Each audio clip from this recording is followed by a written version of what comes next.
Hey, she's back, and this time she's got a fork. I like the look. I don't know. I sort of like the hammer, you know? Give her a kind of quiet authority. What are you guys doing here? Oh, they gave us another mission, since we did such a good job blowing up all those planes. Yeah, we gotta find some bits of bombs and stuff like that. Then we gotta blow up this really cool force field thing so that, you know, the prisoners can escape and stuff. It's gonna be a blast. Except we can't find the bits, so we thought we'd just wait around here, see if you showed up. Yeah, so you could do it for us, and we could take all the credit? Good thinking, boys. I like your attitude. What have I got to do?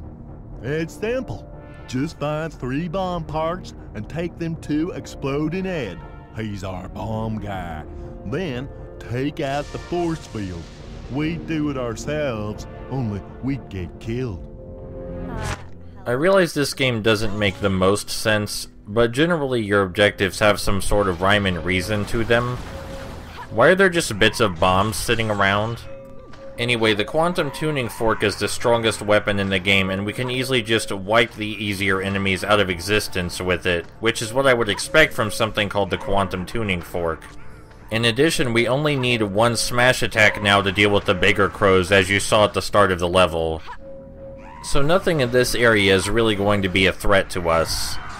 Something that bothers me a little bit about the level design here is that I don't see the need for collecting. Like in Pipe and Drums, it was fairly open, so you needed the collecting or else the level design would go to waste, but this level is more linear. These new flying enemies can also be destroyed in 1 swipe, and they seem incompetent at actually attacking us.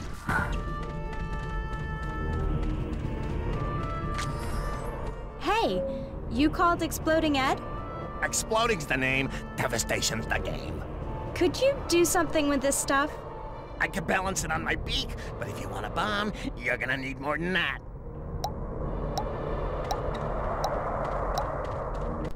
I mean, I suppose that interaction adds to the atmosphere a little bit, so I suppose I shouldn't complain too much.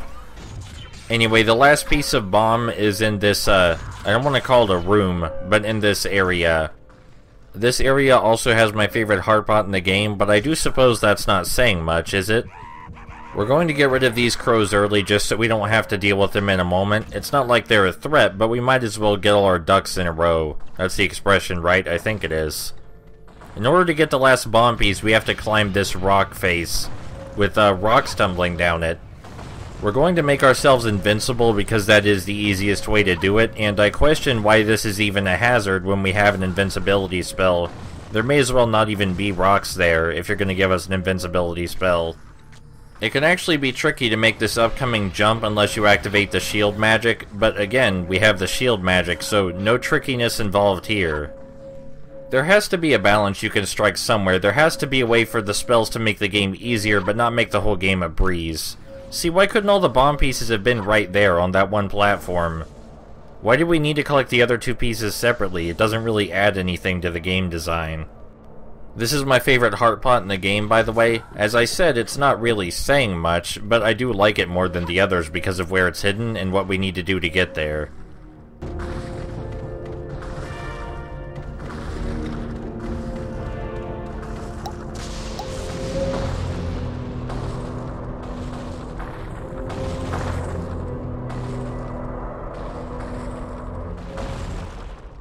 Okay, there's your bomb. What can I say? I'm a fast worker. Now go hit that force field generator. It's a blot on the landscape. What a weird thing to say. It's not like the landscape is beautiful. Speaking of the landscape, though, this area we're in right now is actually Earth. This is what's left of Malice's homeworld. They kind of glaze over that, but I think it's an interesting piece of the world building that we're in Malice's homeworld right now, and it's utterly destroyed. After we break the force field generators, some enemies will spawn to stop us from backtracking easily, but we can run past most of them with no problem. I'm going to stay and fight a couple, which isn't mandatory, but even if it were mandatory to fight these guys, we can wipe them out of existence, literally, so there's nothing to worry about. I will say the Quantum Tuning Fork is my favorite weapon, not just because it deals the most damage, but visually and conceptually, because it's a Quantum Tuning Fork. How can you not love that? But on most of the promotional artwork, and even on the front of the case, Malice is shown using the Clockwork Hammer, which makes sense from an advertisement standpoint because everybody knows what a hammer looks like. But if she was on the front cover with the Quantum Tuning Fork, people wouldn't even know what the hell that was. That being said, it is false advertising to a degree because the Clockwork Hammer is the weapon you have for the least amount of time in the game.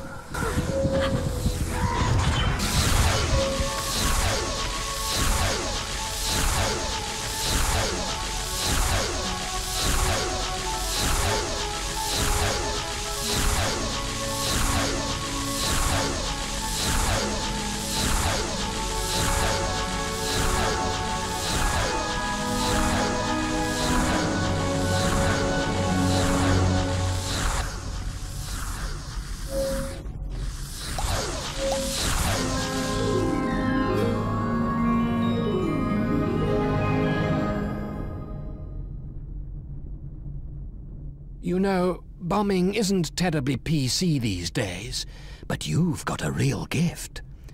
Here is the final and most powerful magic. Nuke magic. Use it wisely. It annihilates everything nearby. Pull and hold the right trigger and press the B button twice.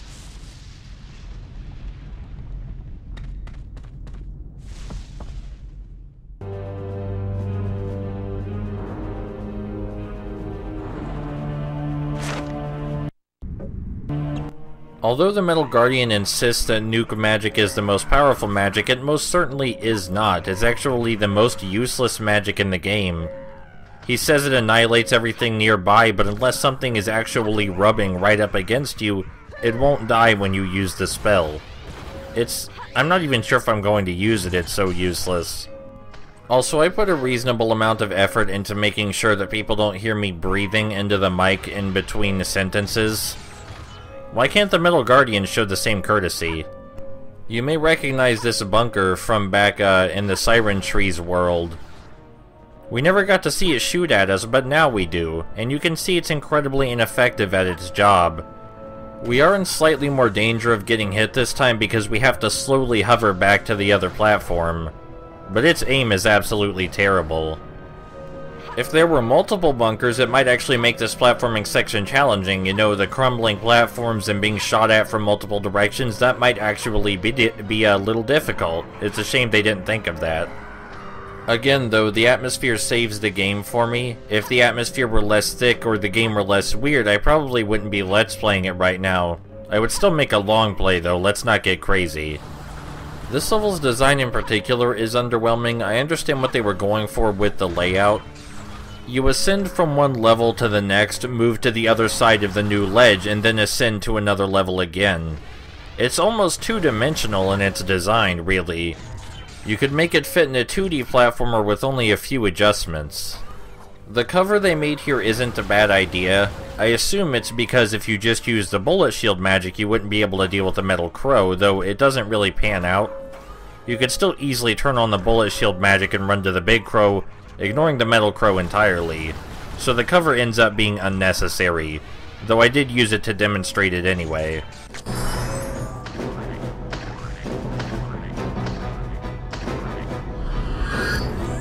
Jeez guys, all of this over a fucking heart pot? I've collected over 50 of them at this point, come on.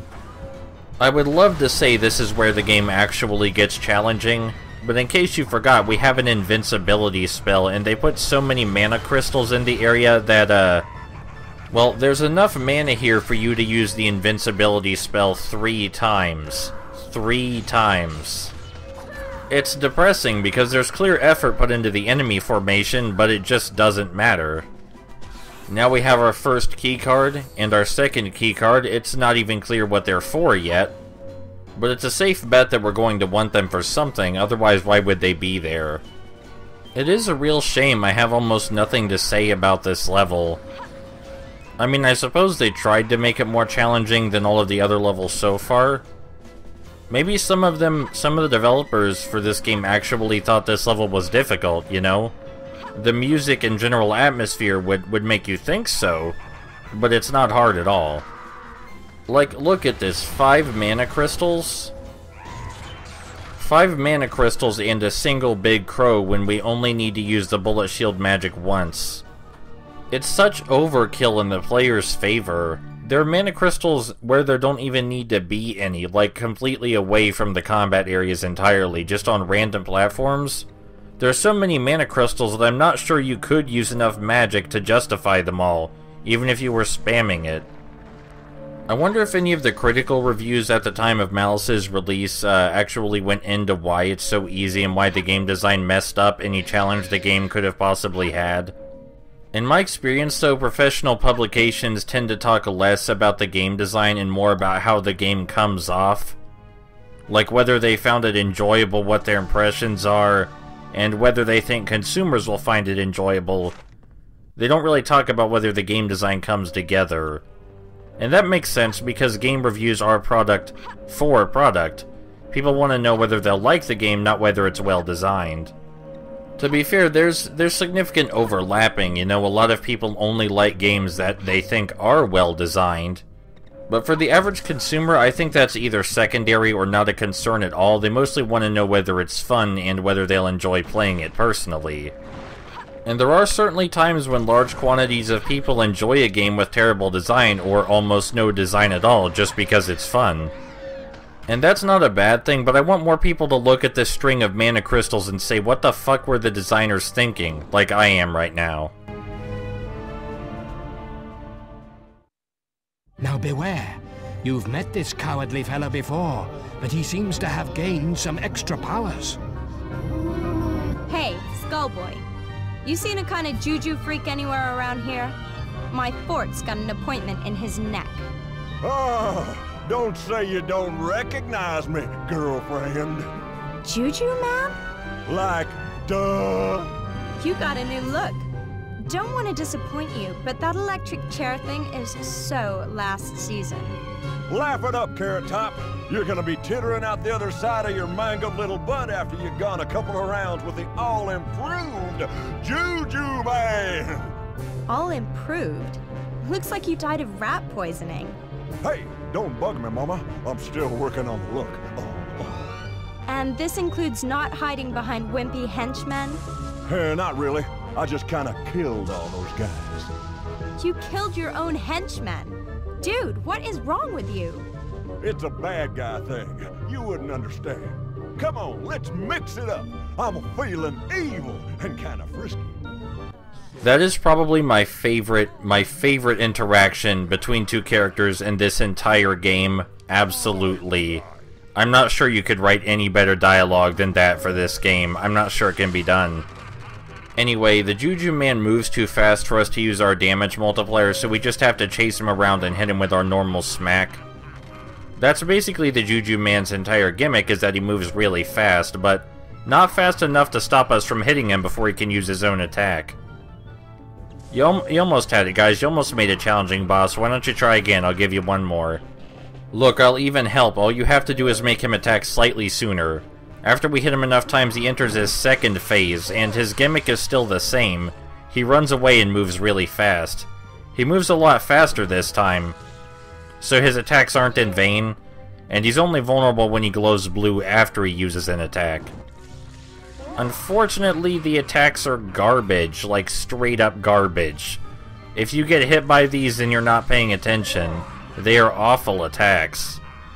He has, like, the root attack that Mutaton uses, but it's a worse version of that same attack. And that's all he uses during this recording. I was so hyped to fight this guy, but he's just as big a pushover as everyone else. Again, at least the atmosphere is solid.